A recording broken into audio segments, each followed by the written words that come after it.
Today I will be talking about the Battle of Watling Street.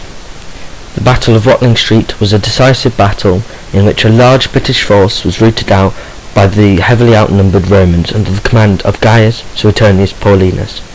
The battle marked the end of the resistance to the Roman rule in southern Britain. Background: when King Prasutagus of the Iceni died, he left his lands to be divided between his daughters and the Emperor Nero. However, the Romans ignored Prasutagus' will and seized his lands, flogged his widow Boudica, and raped their daughters. While the Roman governor Suetonius was campaigning in Angus, Boudica led the Iceni in rebellion. She attacked Camulodunum, modern-day Colchester, where her troops slaughtered and set fire to the temple of Claudius, killing those who sheltered inside. She then turned her attention on London, burning the city and killing anyone who could not escape. Where was the Battle of Watling Street? The Battle of Watling Street took place at the northern end of Watling Street, near Roxton in Shropshire. Watling Street was an important street as it connected London to Wales, meaning the Romans could get precious metals from Wales to their capital quickly. BOUDICA'S army. Although the Britons gathered in considerable force, they are said to have been poorly equipped, as the Iceni had been disarmed before the rebellion. Her soldiers were most likely dressed in cloth clothes or topless. They would have been equipped with short and long swords or axes. These troops will have mostly not had been trained beforehand, so there would have been no formation. However, there would have been some tactics.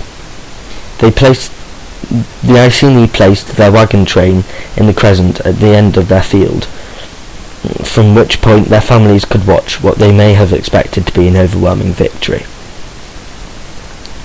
Suetonius'S army.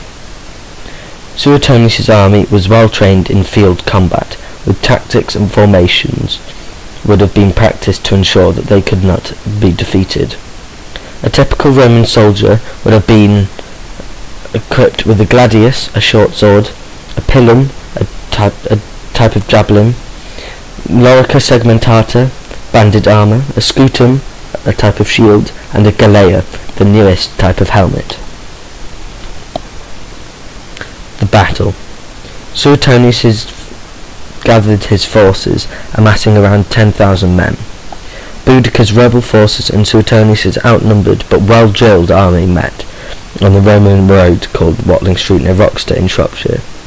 Roman rule in Britain was imbalanced, so Suetonius had to choose his battleground carefully.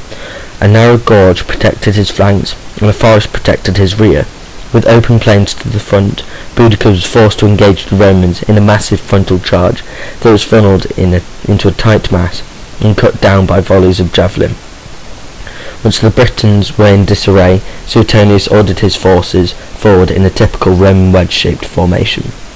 Despite their numbers, the poorly armed Britons were no match for superior Roman discipline, armour and weaponry. As the Britons retreated, the ring of wagons belonging to their families impeded their escape, and they were massacred. So, victory came to the Romans, securing their hold on Britain. However, according to Roman sources, 80,000 British men, women and children out of 230,000 that appeared on the battlefield were killed during the battle. However, only 400 Roman soldiers were killed. Thank you for watching my video presentation.